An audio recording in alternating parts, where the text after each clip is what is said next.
Entonces, en esta sesión vamos a intentar ver un repaso pues breve, pero espero que profundo, de lo que es todo el concepto de espacio de probabilidad y lo que va asociado con ese concepto, todo lo básico.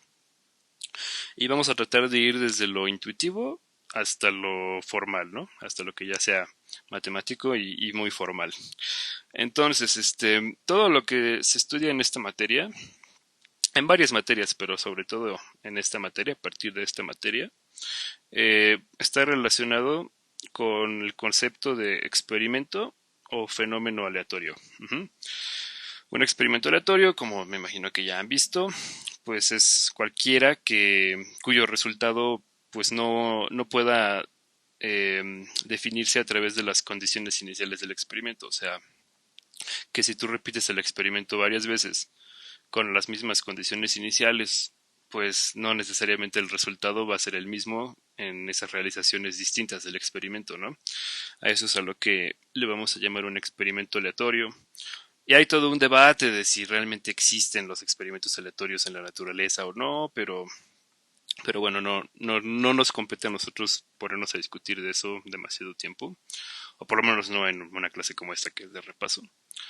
Pero aunque a lo mejor naturalmente no existan, lo que es un hecho es que a veces, pues por la naturaleza de lo difícil que es obtener la información de ciertos experimentos, pues en la práctica terminan siendo para nosotros teniendo que ser tratados como experimentos aleatorios, ¿no? Entonces, ya sea que realmente existan o que no existan, pero que pues nuestra incapacidad de conocer demasiada información nos obliga a tratarlos como experimentos aleatorios, a nuestra materia no le va a importar, ¿no? O sea, simplemente va a generar modelos que sirvan para modelar esa idea como experimento aleatorio y ya, ¿no? Sobre eso se va a construir toda la teoría.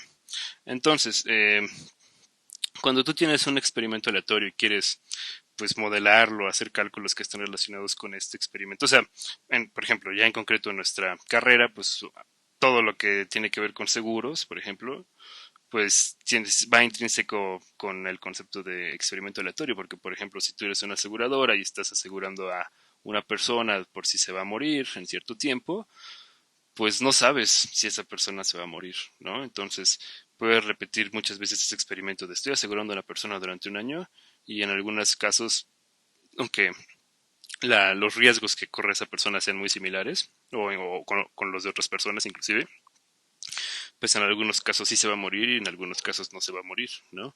Y eso a ti te importa porque pues, cuando sí se muera vas a tener que pagar y cuando no se muera no vas a tener que pagar, ¿no? Entonces, por ejemplo, ahí es con donde aparece pues naturalmente, ¿no? Dentro de nuestra carrera es el concepto de experimento aleatorio y en muchas otras formas más que vamos a ir viendo, ¿no? Con el paso de las semanas. Pero en general, ¿no? Ya hablando de un experimento aleatorio cualquiera, siempre son como tres pasos que se tienen que tomar para poder lidiar con esa clase de experimentos. El primero, o sea, van como en orden, ¿no? Como que para poder hacer el segundo tienes que primero hacer el primero y así también con el tercero, ¿no? Primero tienes que identificar, de alguna manera tienes que lograr saber cómo y cuáles son los resultados posibles del experimento. Uh-huh.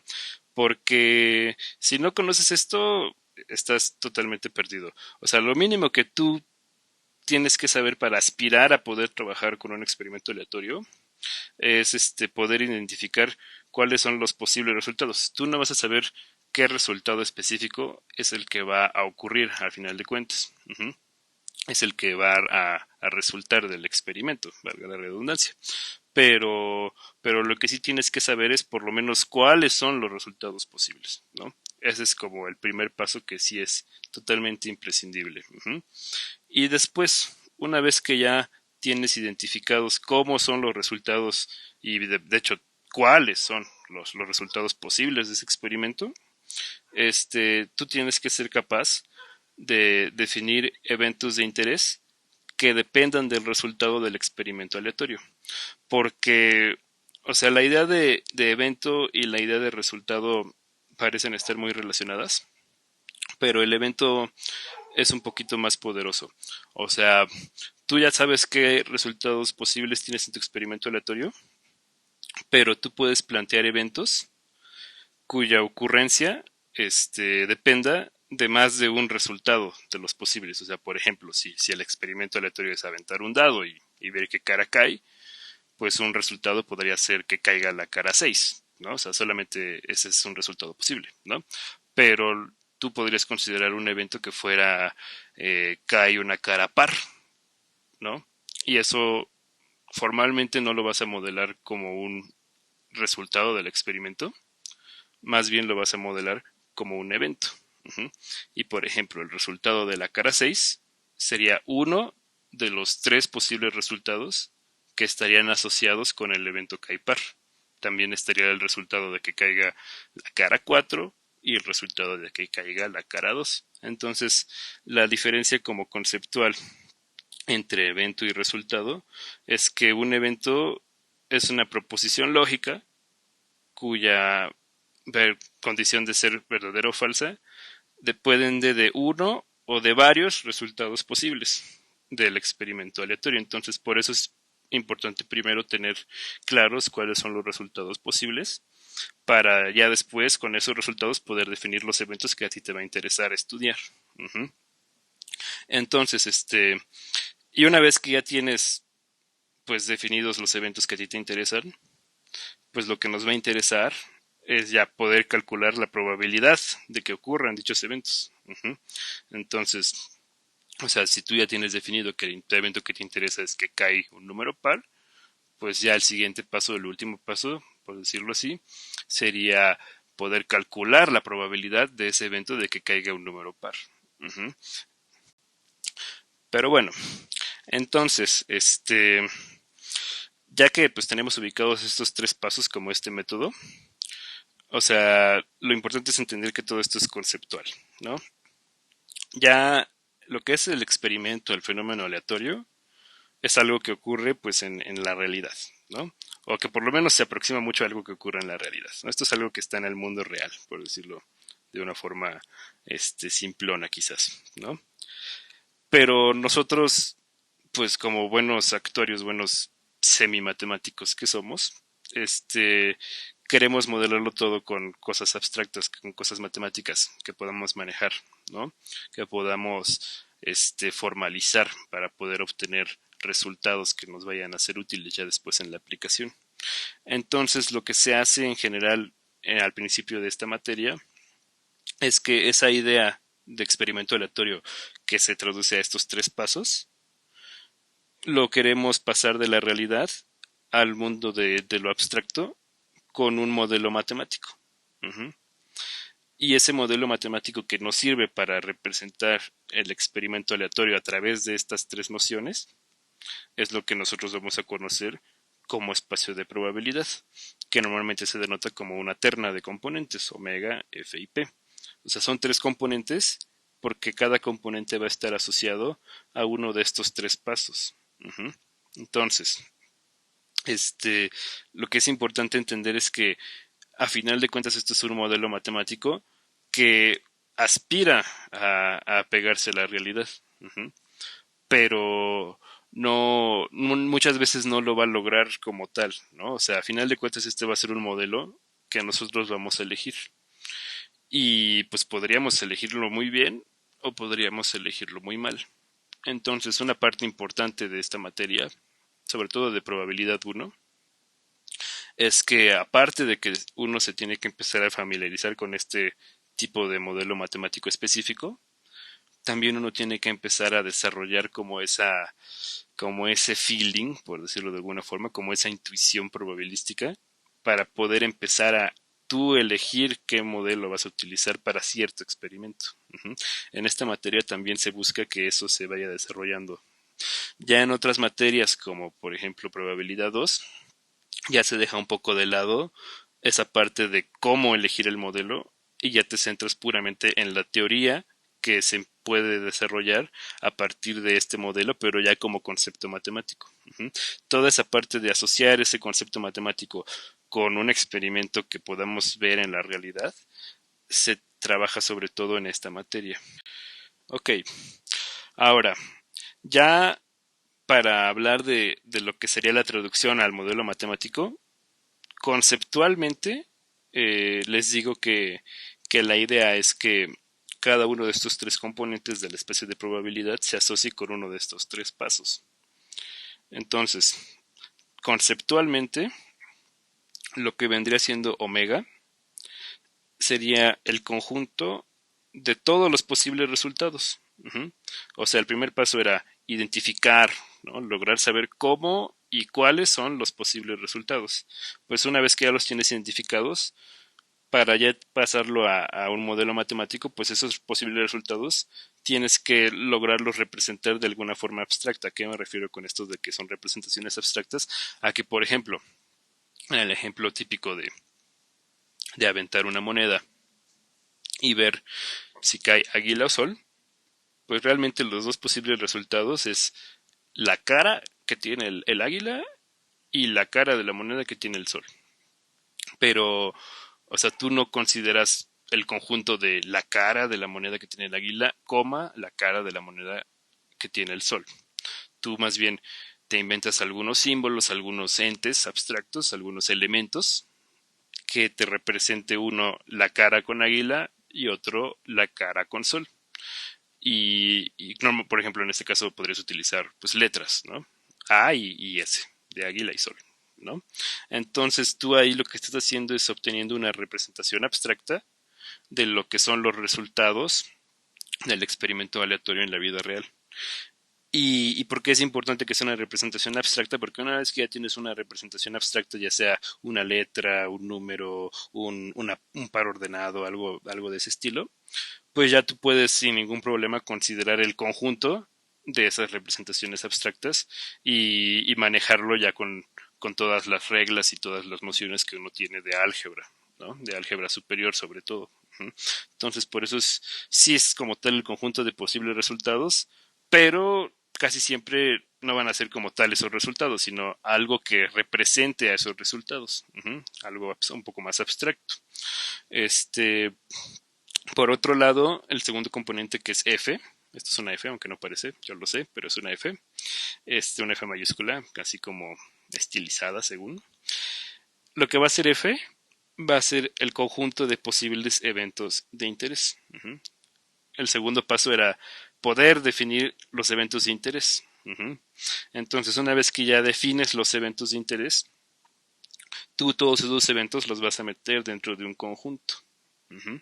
Ahorita vamos a andar un poquito más profundo cómo vamos a modelar matemáticamente lo que es un evento, pero o sea, ahorita seguimos como en el concepto y la idea es, ya tengo mis resultados en este conjunto omega y entonces puedo definir con esos resultados ciertos eventos y todos los eventos que a mí me importen o que a mí me pudieran llegar a importar los voy a meter dentro de este conjunto que es la F, el segundo componente.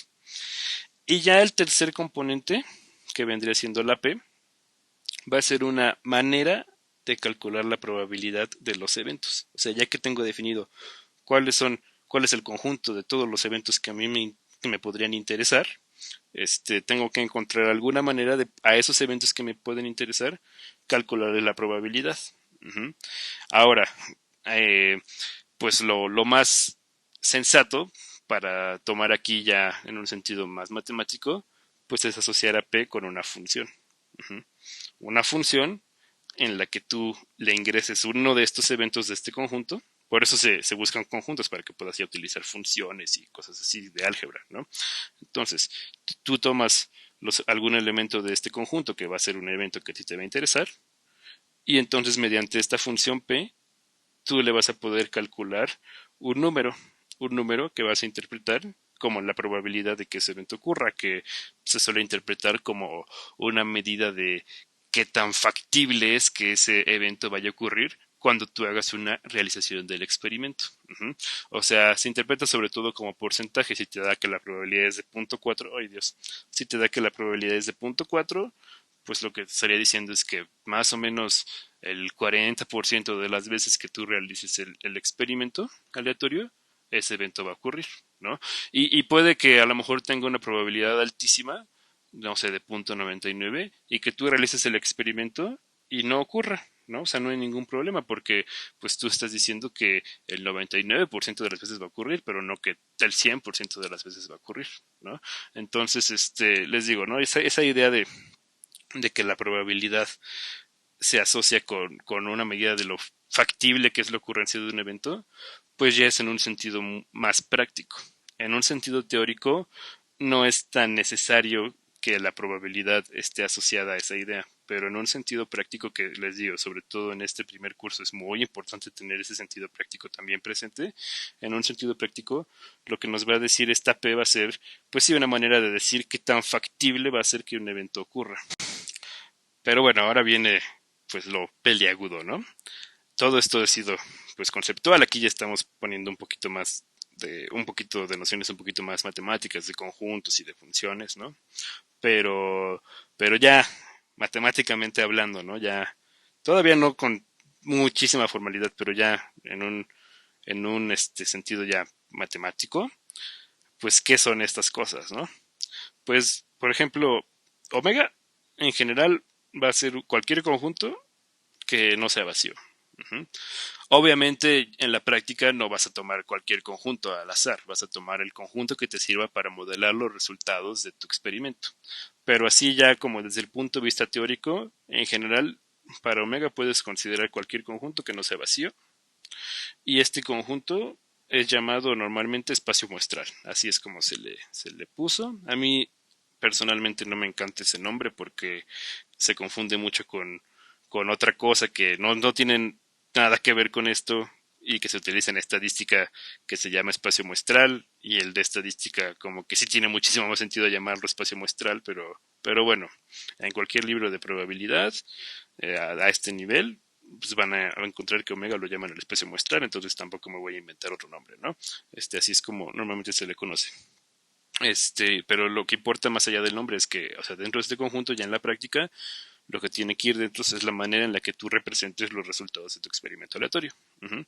Y pues sí, o sea, no tiene sentido que omega sea vacío porque pues no hay un experimento aleatorio que no tenga resultados, ¿no? O sea, no te interesa modelar algo así de absurdo. Este, Ahora, el segundo componente que era este conjunto donde íbamos a meter los eventos de interés, este, pues para poder hablar de cómo es este conjunto, primero hay que hablar de cómo son sus elementos ya en un sentido más matemático. Entonces, un evento, ya matemáticamente, es representado como un subconjunto E, digamos, E de evento, como un subconjunto de omega. Uh-huh. ¿Por qué como un subconjunto de omega? Porque a final de cuentas omega, recuerden que dentro tiene todos los resultados posibles de tu experimento aleatorio. Entonces, cuando tú tomas un subconjunto de omega, pues dentro de este E también van a vivir resultados. No todos los posibles, solamente algunos resultados. Uh-huh. Entonces, los elementos de E se van a tomar como aquellos resultados que impliquen la ocurrencia del evento que uno quiere modelar con E. Uh-huh. O sea, por ejemplo, ¿no?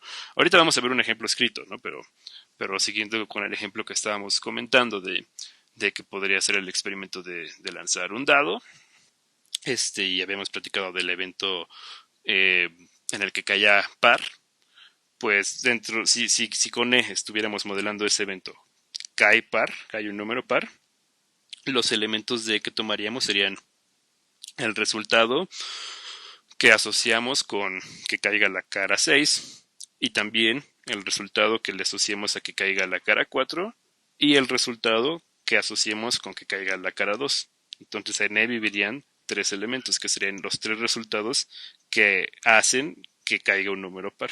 Uh-huh.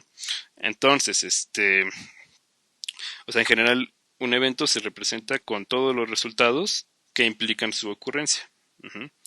Puede ser que el evento solamente esté asociado con un solo resultado, o también puede darse, que es lo más común, que para un evento se le asocie más de un resultado, que más de un resultado provoque la ocurrencia de este evento. Uh-huh.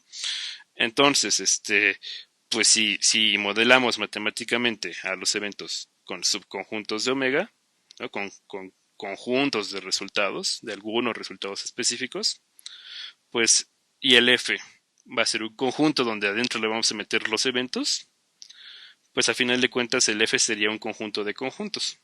Un conjunto cuyos elementos son conjuntos, lo que normalmente se denomina como una clase. Entonces, en general, F sería una clase de subconjuntos de omega, que se puede poner así, ¿no? Que F sea un subconjunto del conjunto potencia de omega, porque el conjunto potencia de omega contiene a todos los subconjuntos posibles de omega y tú solamente vas a utilizar los que a ti te interesen, los que a ti te interese su interpretación como eventos.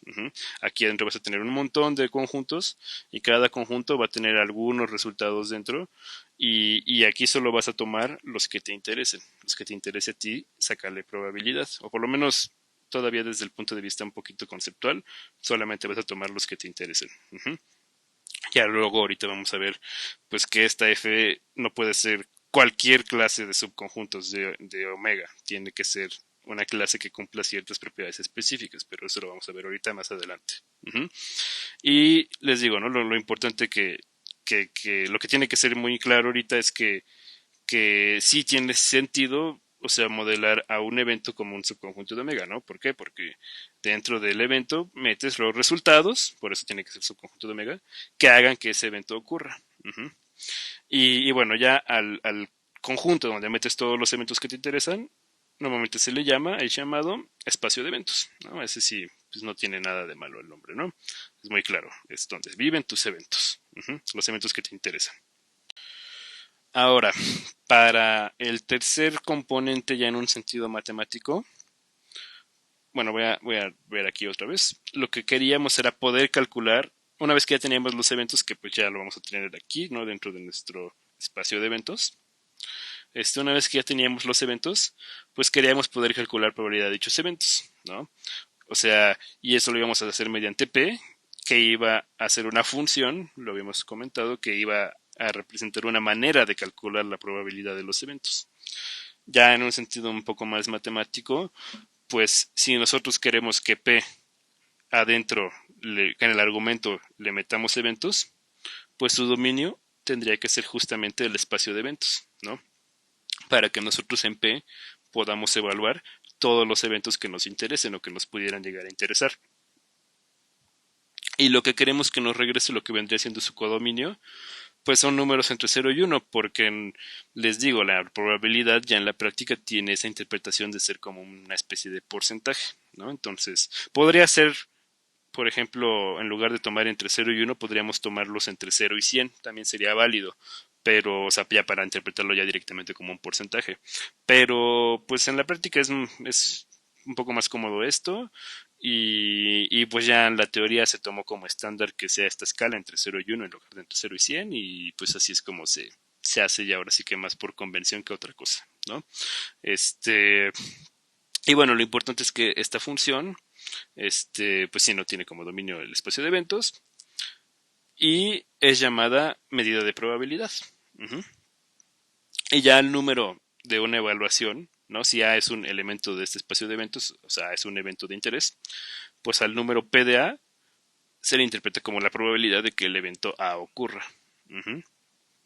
Entonces, la cuestión aquí es que en general no va a ser cualquier función que tenga este codominio y este dominio. Perdón, este dominio y este codominio. Se va a necesitar que cumpla ciertas propiedades, pero, pero eso lo vamos a dejar para un poco más adelante.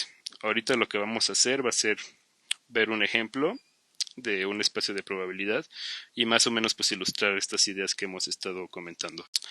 Entonces para este ejemplo vamos a considerar el experimento aleatorio de medir los minutos que tarda en llegar un autobús a la parada a partir de las 13 horas. Realmente lo de las 13 horas solo la puse como para que pues, tenga sentido como asociado a algo ya más de la vida cotidiana, pero podría ser aquí cualquier otra hora, ¿no? No importa. ¿No? A partir de cierta hora específica, aquí le puse que a las 13, ¿no? A las 13 en punto. Entonces, el experimento en que consistiría sería, pues tú estás en la parada de autobús, ¿no? Te paras ahí a esta hora y te esperas a ver cuánto tiempo tarda en pasar el autobús. Entonces, pues por muy bueno que sea el chofer y muy cumplido que sea el chofer, pues siempre hay imponderables, ¿no? Siempre hay razones por las cuales puede tardarse más o puede tardarse menos, ¿no?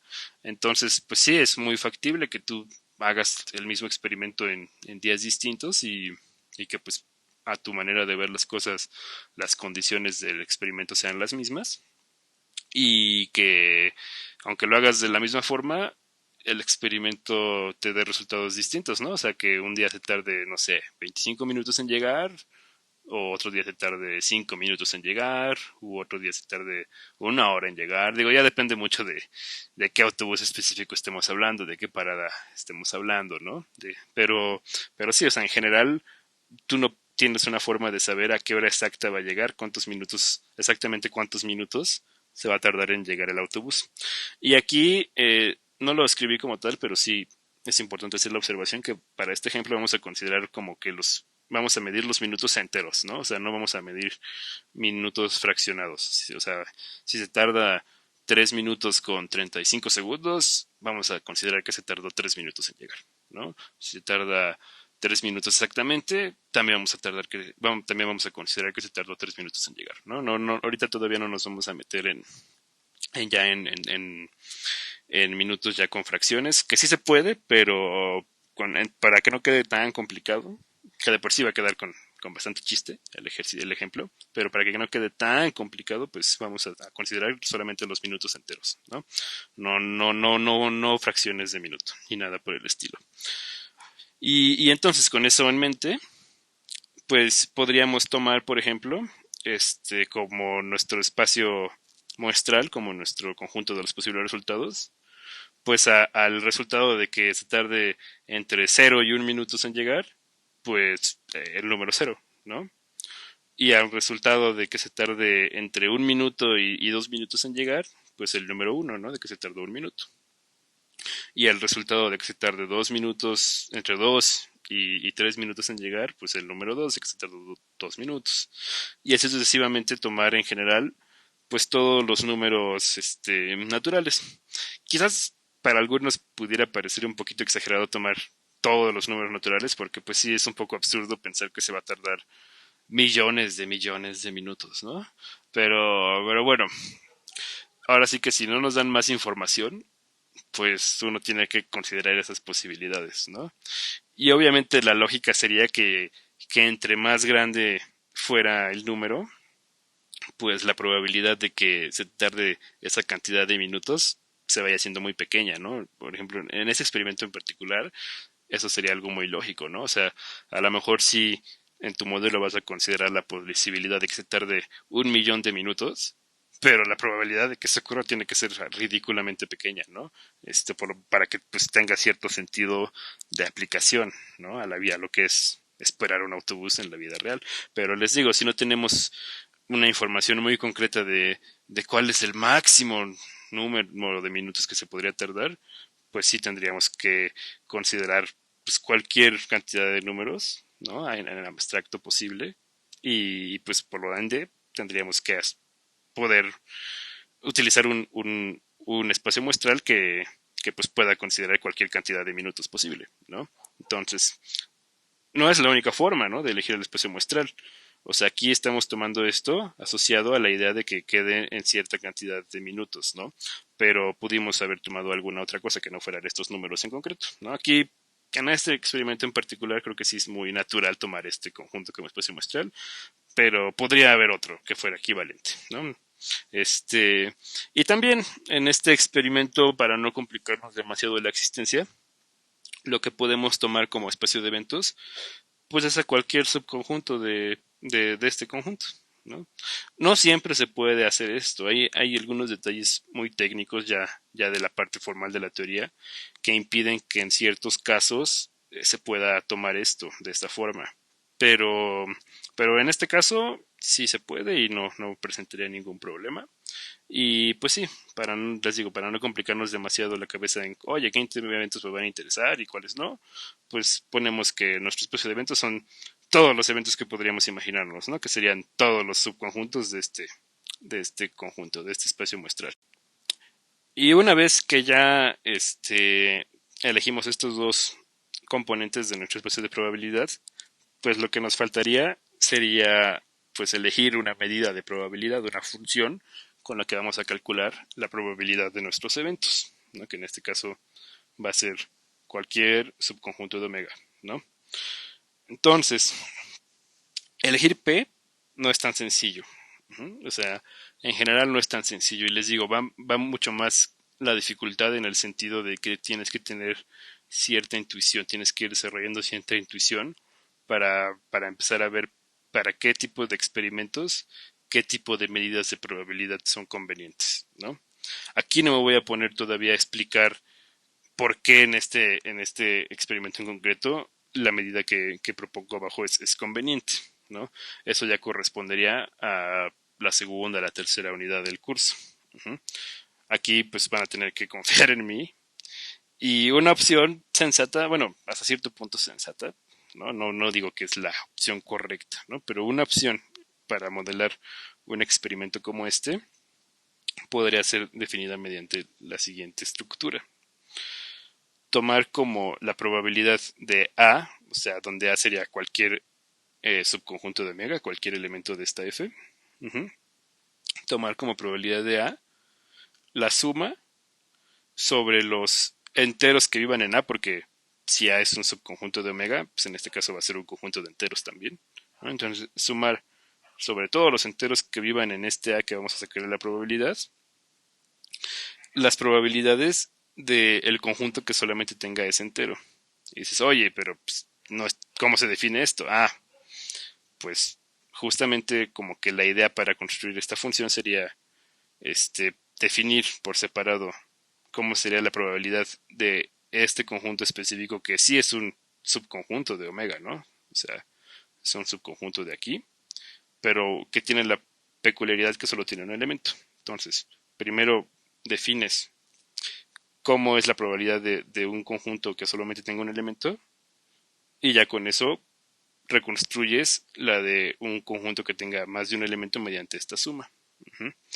Y la forma en la que, por ejemplo, podríamos definir en este caso cómo sería la probabilidad de un subconjunto de omega que solamente tenga un elemento, el elemento n, la podrías definir como 1 entre 2 a la n más 1, ¿no? Y esto para cualquier n mayor o igual que 0, que son los n's que viven aquí, ¿no? Que viven en nuestro omega.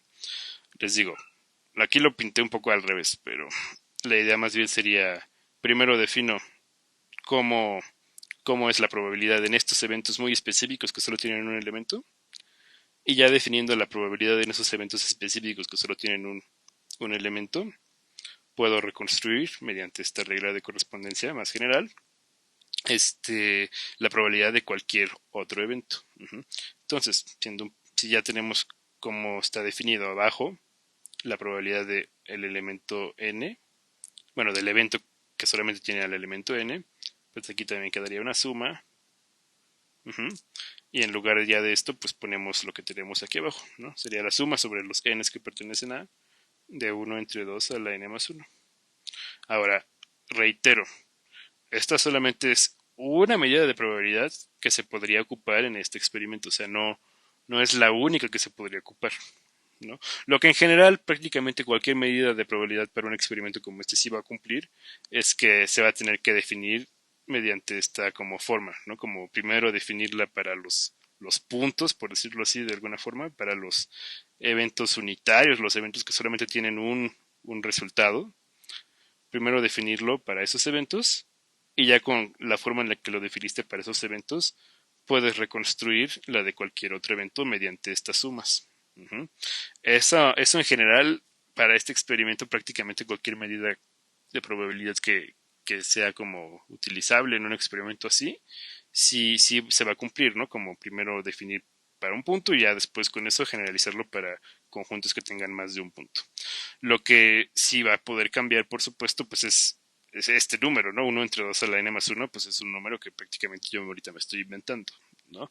Lo estoy haciendo con un fin pues más práctico de ejemplo, ¿no? De ejemplificar cómo se hacen las cosas, pero sí, o sea, aquí sí tendrán que confiar en mí, esto es una medida que hasta cierto punto sí tendría sentido en este experimento, aunque no es la única que se podría utilizar.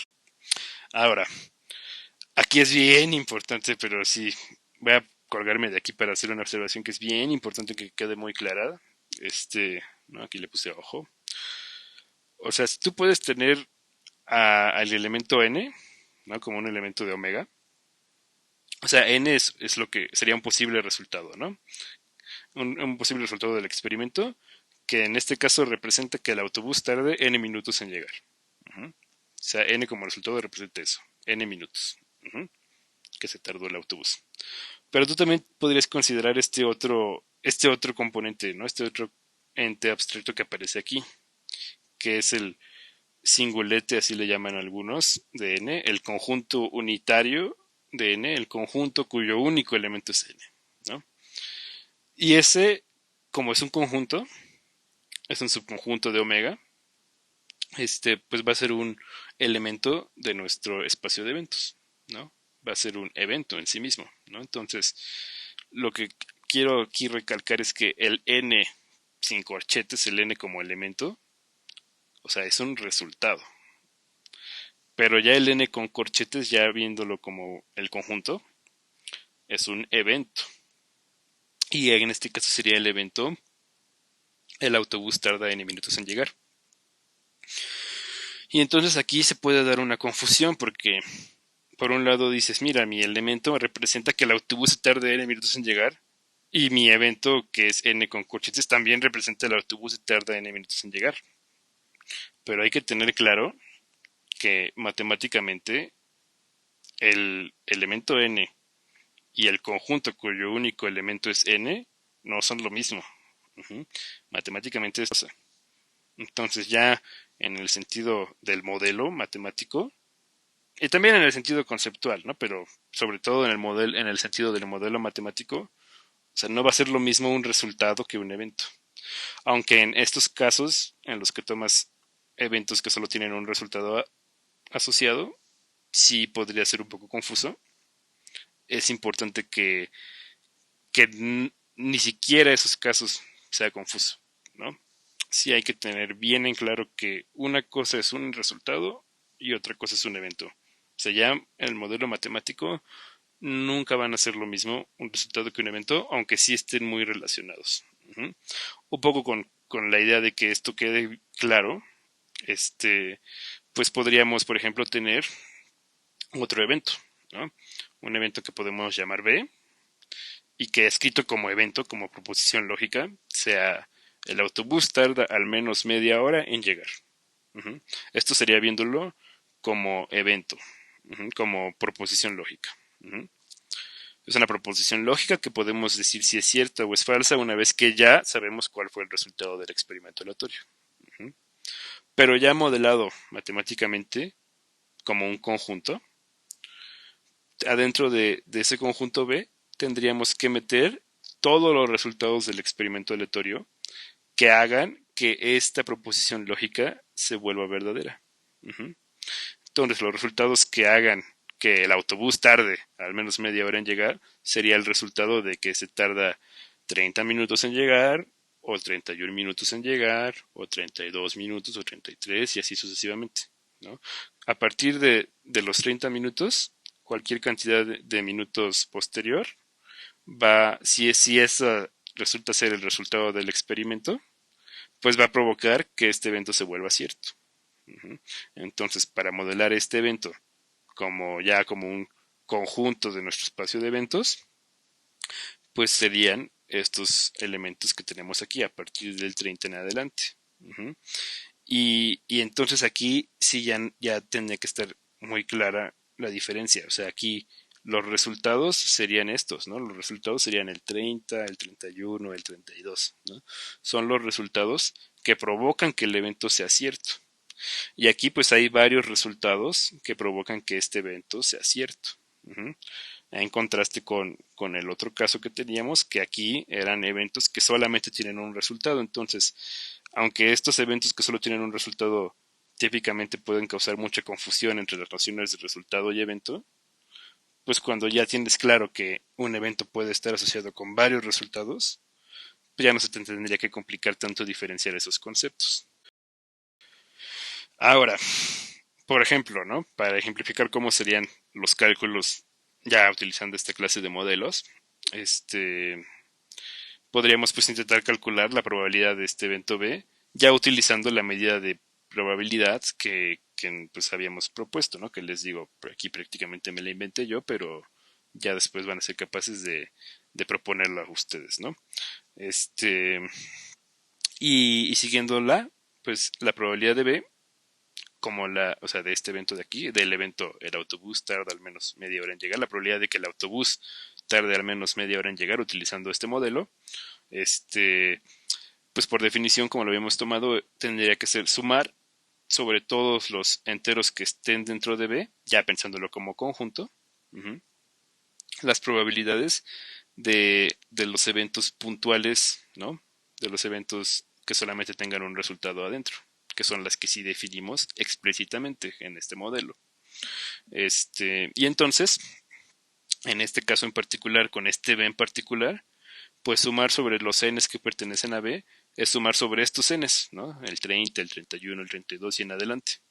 Entonces podríamos denotar la suma así, con n partiendo desde 30 y corriendo hasta infinito, porque aquí se sigue y se sigue, ¿no? Nunca se detiene.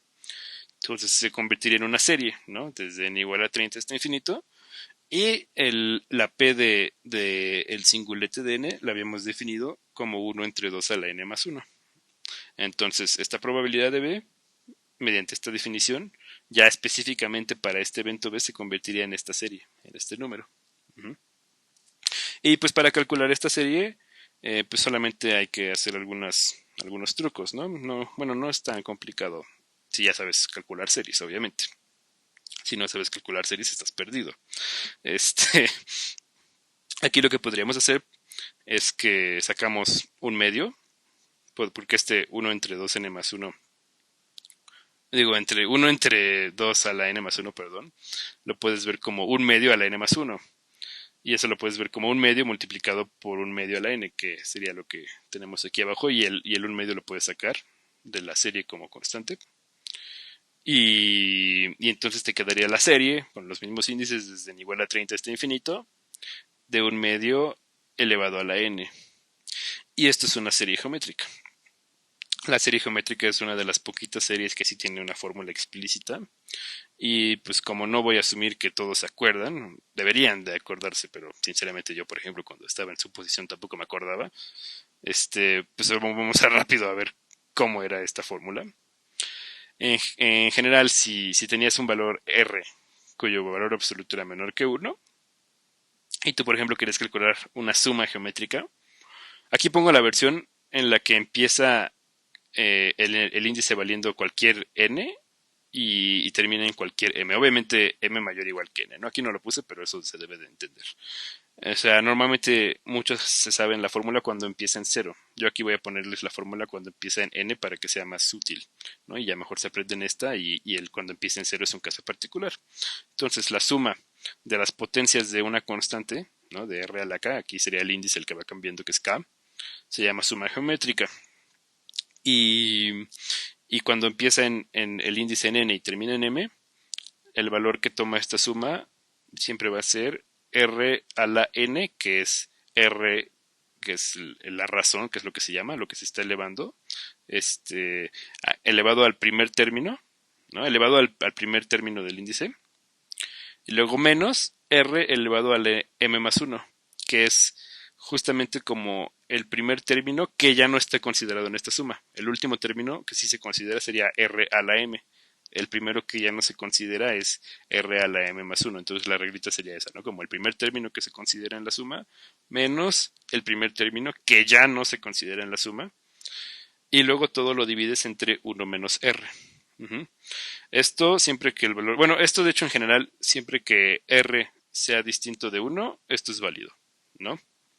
Para lo que se necesita que r sea con valor absoluto menor a 1 es para la serie. Uh-huh.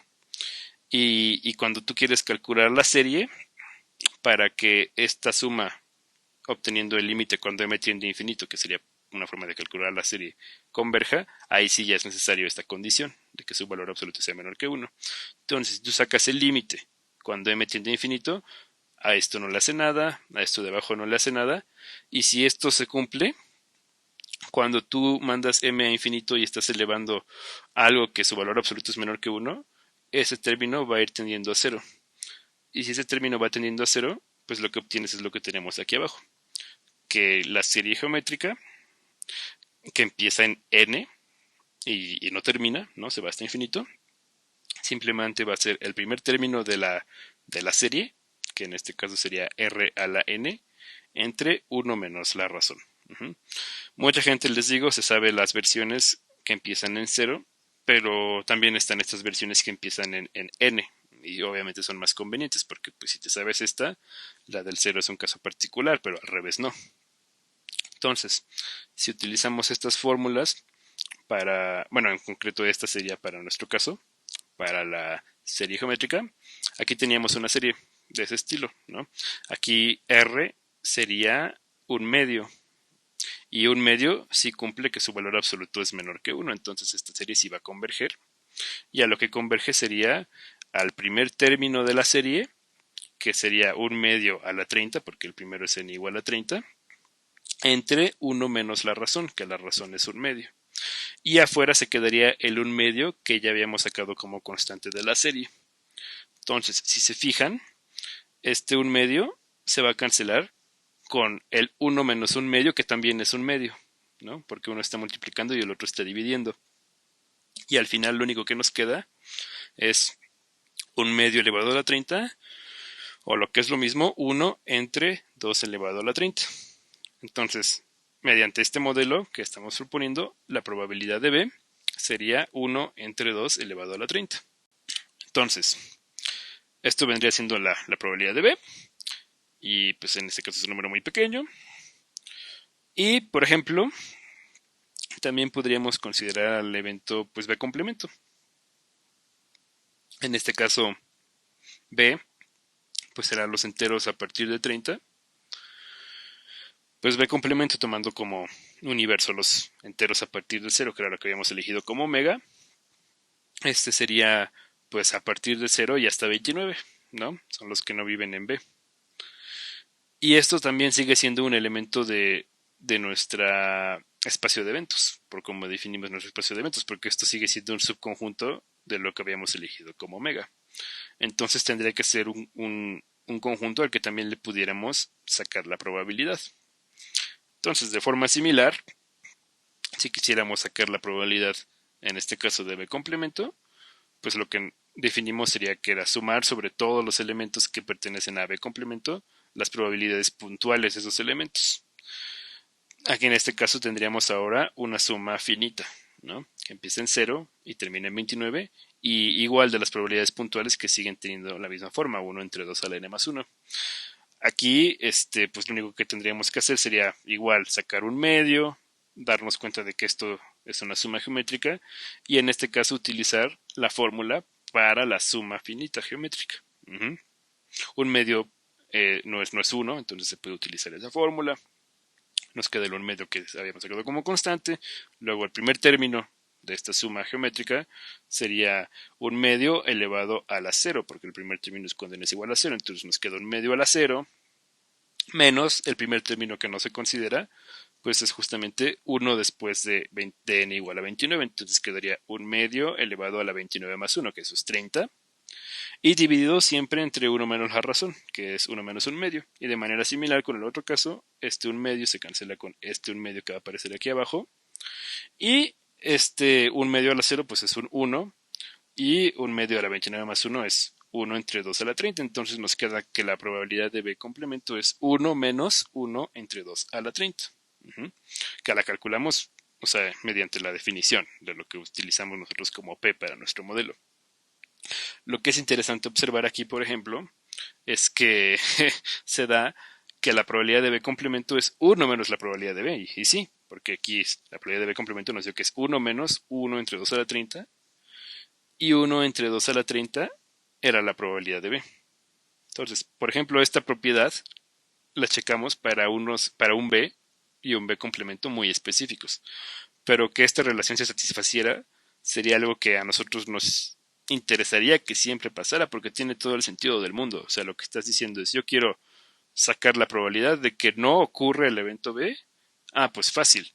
tomas la probabilidad total que se puede tener, que es 1, y le restas la probabilidad de que sí ocurra el evento B, ¿no? Por el hecho de que B, complemento y B como conjuntos son complementarios, pues uno esperaría que sus probabilidades también fueran complementarias, o sea, en el sentido de que las dos juntas siempre sumen la probabilidad máxima, que es 1. Uh-huh. Y de hecho, si se dan cuenta, en este caso, B unión B complemento, pues nos va a regresar todo lo que habíamos considerado como omega, y esto pues también es un evento, ¿no? Y que es importante de que eso también sea un evento, que pues también le tendríamos que poder calcular su probabilidad en nuestro modelo.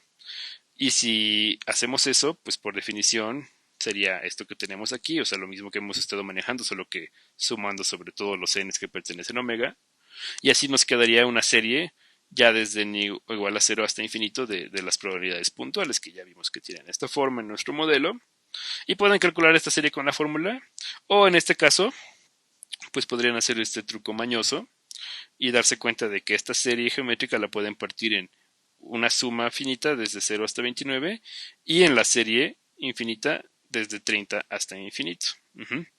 ¿Y por qué es conveniente en este caso particular hacerlo así? Porque estas dos series son las dos que acabamos de calcular para B y para B complemento, ¿no? La primera nos dio, la suma finita nos dio que era 1 menos 1 entre 2 a la 30, y la serie infinita nos había dado que era 1 entre 2 a la 30. Entonces los unos entre 2 a la 30 se cancelan y al final nos quedaría que la probabilidad de omega es 1, que también sería una propiedad que uno quisiera que siempre se pasara, ¿no? O sea, ¿por qué? Porque pues, omega tiene todos los resultados posibles, entonces omega como evento sería ocurre alguno de todos los resultados posibles.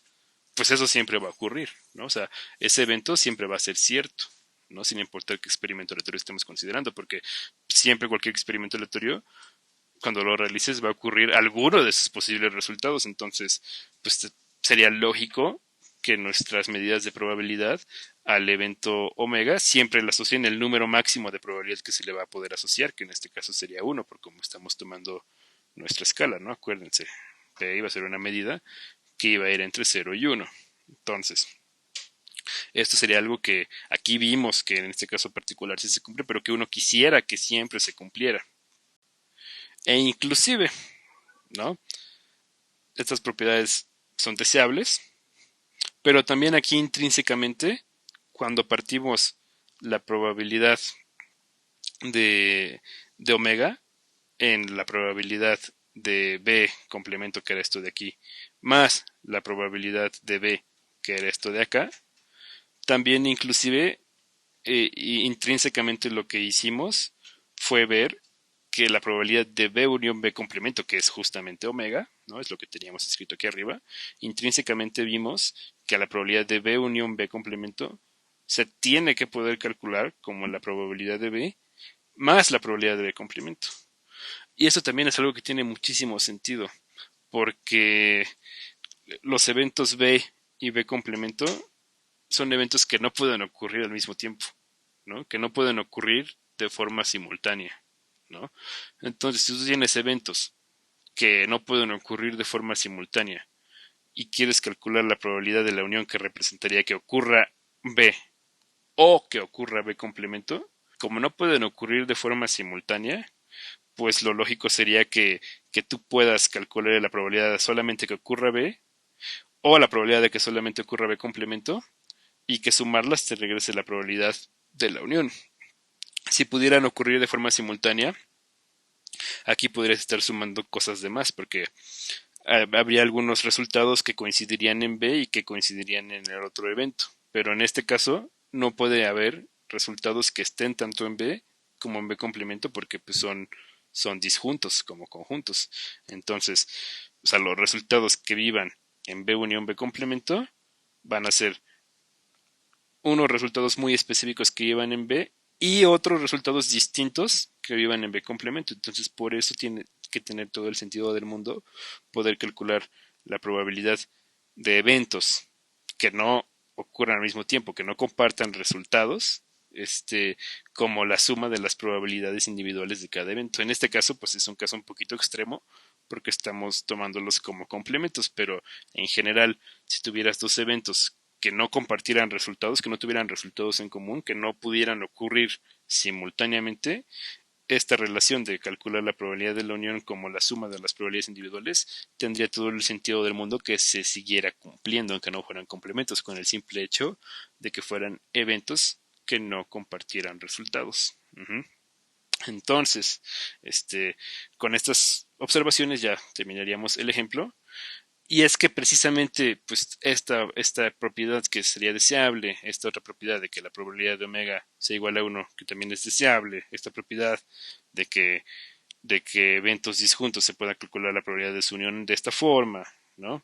Todas esas propiedades que son deseables, pues son propiedades que uno quisiera que nuestra P, sin importar cuál sea la P que vamos a utilizar, siempre tuviera, ¿no? Entonces, ahí no solamente son estas, hay una serie de muchas propiedades que uno quisiera que una medida de probabilidad las cumpliera para que nuestro modelo tuviera sentido para poderse utilizar en la práctica. Entonces, lo que se hace ya en un sentido muy formal, ya no solo matemático, sino matemático formal, es buscar cuáles son las mínimas propiedades que se le tienen que pedir a P para que P se vaya a comportar de una manera que sea correcta, que nosotros podamos deducir cosas como esta, ¿no? Que por ejemplo la probabilidad de omega sea 1, que esto ocurra, ¿no? Y algunas otras propiedades que ya se van a ir derivando de las que nosotros elijamos como propiedades iniciales. En ese sentido sería como más o menos elegir axiomas, como se hacía por ejemplo en cálculo, que tú querías modelar lo que es la idea de un número real y elegías ciertas reglas básicas que tenían que cumplir lo que le vas a llamar como número real, y ya sobre esas reglas básicas desarrollabas toda la teoría de cálculo. Pues aquí va a ser algo parecido, ¿no? Nosotros a nuestra P no vamos a permitir que sea cualquier función. Vamos a pedirle ciertas propiedades básicas con las cuales ya vamos a poder desarrollar otras propiedades que no sean tan básicas, pero que sí tengan todo el sentido del mundo ya en un sentido más práctico, ¿no? E inclusive también luego van a aparecer algunas propiedades que a lo mejor no eran tan obvias, pero que ya cuando las ves y las demuestras y las piensas con calma, ya dices, oye, no, sí tiene sentido, como por ejemplo el teorema de Bayes, ¿no? Que es otra propiedad que se puede demostrar. Entonces, ya con esa idea en mente de, oye, ¿cuáles son las propiedades que le tengo que pedir a P para que se comporte de una forma sensata? Pues ya se viene tal cual lo que es la definición de una medida de probabilidad. Y para hablar de eso, primero tienes que especificar qué propiedades tiene que tener el dominio para poder hablar de una medida de probabilidad. Entonces tienes que hablar de qué propiedades tiene que tener el espacio de eventos. Ahora, aquí también hice algunas observaciones con eso en mente, porque, por ejemplo, pues aquí hablábamos de un evento B y luego hablamos de que pues también podríamos considerar el evento B complemento, que pensado como evento sería la negación, ¿no? O sea, el evento B representaba el autobús tarda al menos media hora en llegar, el evento B complemento representaría el autobús no tarda al menos media hora en llegar, ¿no? Sería literalmente la negación lógica de este evento, ¿no? Y sí, tiene todo el sentido del mundo que si tú tienes un evento, pues si ya le puedes sacar probabilidad a ese evento, pues también le tengas que poder sacar probabilidad a la negación de ese evento, ¿no? También algo que comenté muy por encima, pero que era con esto en mente, es que si tenemos dos eventos que en este caso eran B y B complemento, pues también su unión tendría que ser un evento, ¿no? O sea, porque esto se interpretaría como ocurre B o ocurre el otro evento, que en este caso es B complemento. Entonces, ese o lógico, pues también tendría todo el sentido del mundo que si tú tienes eventos, y tú quieres definir un nuevo evento mediante el o lógico o el y lógico, por ejemplo, pues también tendrían que ser eventos a los que tú le tendrías que poder sacar probabilidad, siempre y cuando los eventos individuales ya les podías sacar probabilidad. Entonces, todas esas pequeñas propiedades que uno va queriendo como que tenga el espacio de eventos, se engloban en un concepto ya un poco abstracto que se conoce como sigma álgebra, ¿no? Ya en un sentido formal, F debe ser una sigma álgebra de subconjuntos de omega. Es decir, que F es una clase de subconjuntos de omega, como ya lo habíamos platicado, pero no cualquier clase. Una clase que tiene que satisfacer estas tres propiedades. La primera es que omega tiene que ser un elemento de F, que esto en nuestra interpretación de prueba va a ser que pues el conjunto de todos los posibles resultados siempre va a tener que ser un evento al que le pueda sacar probabilidad. La segunda es que si yo tengo un evento en F, entonces automáticamente A complemento también va a ser un evento de F. Esto, como lo vamos a interpretar, que si yo le puedo sacar probabilidad a, al evento A, también le tengo que poder sacar probabilidad a la negación de A, ¿no? Que sería el evento A complemento. Y la tercera es que si yo tengo una colección de eventos que puede ser inclusive infinita numerable, como aquí le estamos poniendo, si yo tengo una colección de eventos que vivan en F, entonces la unión de todos esos eventos también tiene que ser un evento que vive en F. O sea, esta unión se interpretaría como el evento de que alguno de los eventos de la colección ocurra. Uh-huh. Aquí algo que a lo mejor se ve un poco agresivo y que no está tan claro por qué es por qué se toman uniones infinitas para una colección infinita y no solamente se toman uniones finitas como lo habíamos tenido en este caso, ¿no? Pues porque, por ejemplo, justamente en este ejemplo, pues podrías definir, por ejemplo, un evento, digamos, A sub n igual a n, por ejemplo. Y como nosotros definimos a nuestro espacio de probabilidad, pues esto automáticamente te estaría definiendo una cantidad infinita numerable de eventos, ¿no? Porque, o sea, omega tiene una cantidad infinita numerable de elementos y para cada elemento le estás definiendo un evento. O sea, por ejemplo, podrías considerar una, una sucesión, ¿no? En este caso. No en todos los espacios de probabilidad se van a poder considerar sucesiones infinitas, pero en muchos sí, como por ejemplo en este. Y entonces, por eso, para que todos los casos estén bien amarrados, se pide en general que sean una colección infinita numerable. Obviamente, el caso para una colección infinita numerable también implica el caso para una colección finita, ¿no? Pero para que todos los espacios de probabilidad que se les puedan ocurrir funcionen bien, se le pide que sea una colección infinita numerable y no solamente una colección finita. Y un poco estas tres propiedades lo que engloban es que si tú tienes una clase que cumple estas propiedades, no solamente va a ser cerrada bajo uniones, también puedes demostrar que es cerrada bajo intersecciones, que es cerrada bajo diferencias. Y entonces, con estas tres propiedades, básicamente cualquier evento que se te pueda ocurrir utilizando negaciones lógicas, os lógicos, is lógicos, cualquier evento que se te pueda ocurrir, va a seguir siendo un elemento de tu espacio de eventos. Por eso se le piden estas propiedades, para que todos los eventos que se te puedan ocurrir ya en la práctica siempre estén dentro de este espacio de eventos. O sea, solamente para eso se piden estas propiedades de que sea una sigma álgebra. Y ya, para la medida de probabilidad, también se le piden unas propiedades específicas. Se pide que la probabilidad de omega, aparte de que pues su dominio ya y su codominio ya lo hemos especificado, que el dominio era el espacio de eventos, que ya vimos que tendría que ser una sigma álgebra, y su codominio era el 0,1, ya se va a tomar como definición que una función de este estilo va a ser medida de probabilidad si y solo si cumple tres cosas.